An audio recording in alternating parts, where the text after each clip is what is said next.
Hi again, welcome to another video, and in front of us is my VW Polo MK2 1988 1 litre, and I want to do a few little bits on this today because I would like to get on the road quite soon. So I'll take you over to under the bonnet and I'll show you what I want to do. So the car has a running problem. It will start, and if you keep it revved it keeps running, but if you take your foot off the accelerator it just dies, and you have to rev it quite hard to keep it going. It just doesn't want to idle at all. So what I'm going to do is just take this off, the air filter cover, and actually I'll take the whole air filter off because I want to see what carburetor this has on it. This is that old school that it's carburetor, not fuel injected. So if I just get that out of the way, it could just have a vacuum leak which is causing the issue, but it has been off the road for 8 years, just stuck in a garage. So I want to take this whole lot off. Carburetor, check the flange underneath. There's a flange that goes between the carburetor and the manifold. They're prone to splitting, so I want to take it right down, check that. Then I'll probably clean the carburetor out, may put a kit, gasket kit and that in the carburetor, and then just sort it out from there, and hopefully that'll solve the problem. Could even have a block jet or something, I don't know. But I've got to find out what carb it is first before I can go any further, and I can't see nothing while this is on there. And undo these three nuts. I don't want to drop them in the carb though, but no, I'll be careful.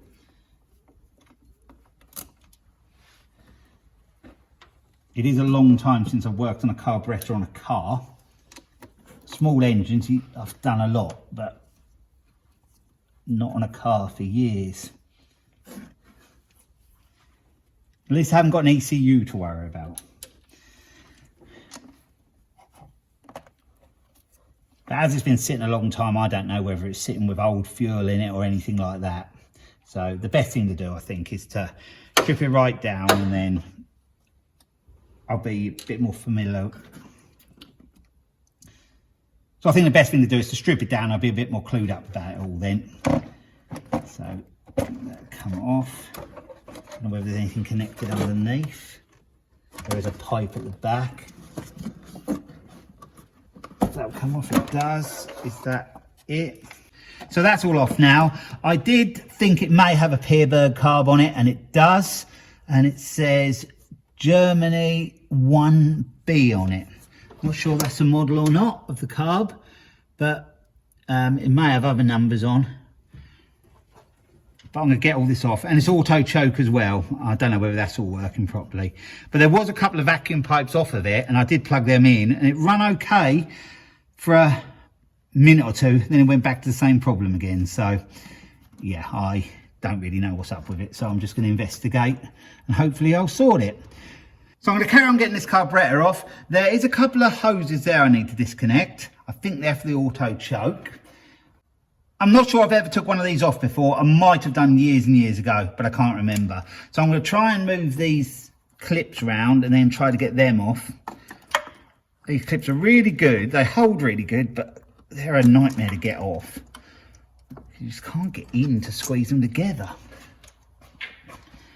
I've tried to get them hose clips off. They're the type you close up with some grips, but I've managed to break them both because where I had to get to is right underneath. I tried to lever them around and I've gone and broke them.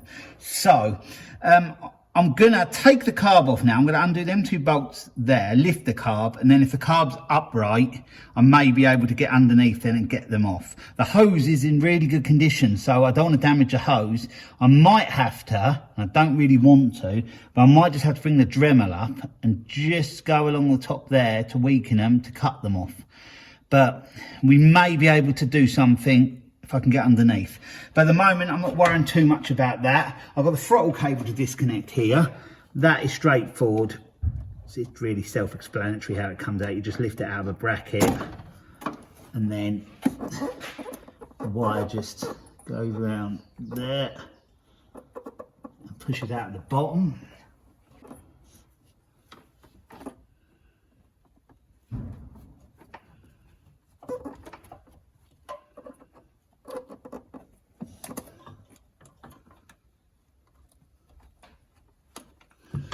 I said self-explanatory. It was a little bit harder than I thought, but it wasn't difficult.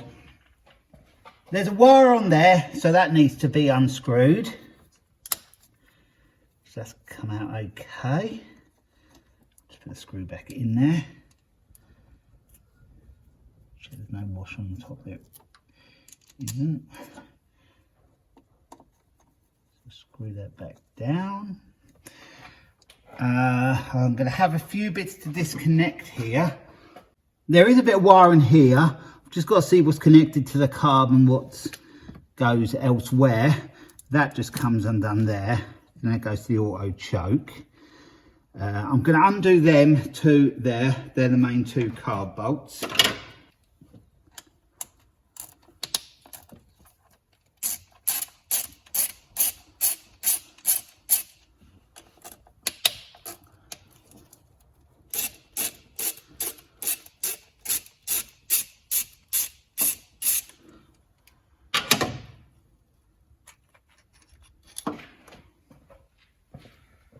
So the carb should lift up now, and it does, it lifts up easy. So I've just got to see what's connected to stop me getting it off. Some things may be able to stay on the carb, like there's a pipe there, and that can stay on. It's that blue one's got to come off. Them two hoses I mentioned. This one here, I think that is about it. Oh, there is a vacuum one as well. So I'll just pull that vacuum one out. I'm not sure the vacuum pipes are where they should be, because someone has been messing around with it. I could tell because they've been pulled off. That blue one needs to be disconnected, but I'm going to see if I can get them two hoses off first, because I think if I tip it, fuel's going to leak out of there. So hopefully, if that's still on there, it's not going to be a problem so much. But that one is as well. I don't know how much I can lift it. Oh, I can get underneath. So that's what I'm going to do. Off camera, I'm going to see if I can get them two hose clips off and see if we can get that disconnected there. And then I'll get the other odd bits off, and then the carb will come off then. So I've got them hoses off now. They were a bit of a battle. I don't know why the clips just broke. When I tried to get them off, they just snapped. Whether it's through age or whether they're weaker than I'm used to on the T4, I don't know. But anyway, they're off now. So I've got to disconnect this pipe here and that blue one there. So I'll do the blue one first.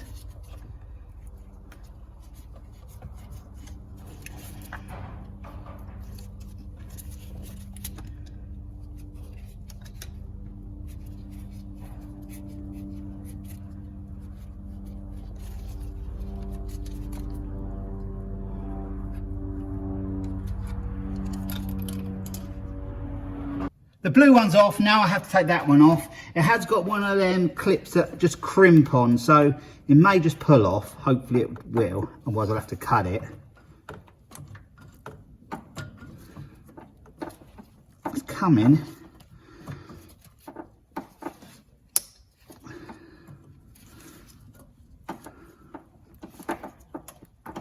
We're nearly there. We're off. So I think that's everything now. Is it? Yeah, it is. The carb is actually off. It wasn't too hard, apart from them clips that are a pain, and I'll be replacing them with the ones you just do up with a screwdriver, because they're just a real pain and they took ages and they broke and they're just annoying. But there's a carburetor. So what I'm going to do now is put the carburetor in a box. I'm going to take that home and take it all apart and give it a clean and replace anything that needs replacing. And underneath there, my rag and a bit of cardboard, I just did that so nothing fell down into the manifold. There's a flange piece there. I'm going to take that off because I want to check that for any splits, because they are prone to splitting around the side and letting in air, so then you can't get them to run right. So I'm going to just pack the carb up and I'm going to get that off. So I've been working on taking this flange off, and I've undone the two nuts at the bottom underneath the manifold there. Quite hard to get to. My hands aren't that big, but they're not that small either. And it's a bit of a difficult position to get underneath the manifold. But I've done that one and that one there, them two. So now I've just got to do these back two, which are actually a little bit easier. You can get to them just a bit easier. And I've actually loosened them already. Because what I want to do, I want to take this off and just inspect it. And the only way I can really properly do that is by taking it off and having a look at it. I was a bit worried these were going to be so I couldn't undo them, but they undone okay, but it's just an awkward position underneath the manifold. But at least I can use some WD-40 and that to put them back on to make it a lot easier. I suppose I could have got underneath and put some on, but I'm not sure I could have actually got it on where it needed to go. And at first glance, it actually looks okay. But I want to make sure this is all right before it all goes back on. I want it running as good as it can possibly run. And it had been sitting for 8 years, so. Have I undone that one? That one's undone. Got one left. This one this side. So I'll just see if I can get that done. It was finger tight, then it went tight again. It does feel pretty loose. No, still a little bit more. It was never a great design, but I suppose it was just like a dampener for the carb really, so it just wasn't metal on metal. You know, as the years have gone on, I suppose it deteriorated. But the car's only done 77,000 in 35 years. But I don't know whether it probably deteriorate more if it was being used a lot than just sitting there. The rubber still looks sort of flexible on it. If it had been used more and it kept getting hot and cold, I suppose it might have affected it more. Not sure. But anyway, we'll have a look at it and see what's what.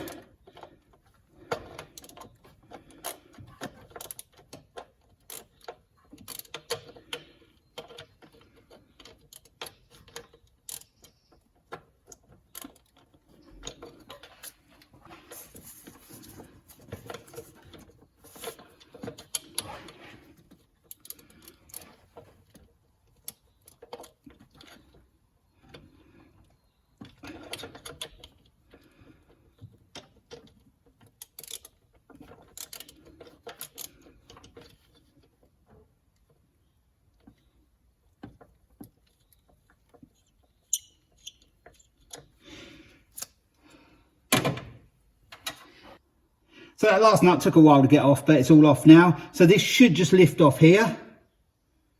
It does. And that's what the flange part looks like. Studs just go through there on the manifold. So I'm going to leave the video there. I've made quite good progress today on this. I've got the carburetor off and that flange off. So in the next part on this, I'll be taking the carburetor apart, giving it a good clean and replacing any parts if they need replacing. I'll also check the flange for any damage. That'll all be happening in the next video. So for now, thanks for watching and I'll be along with that next part very soon. So bye for now.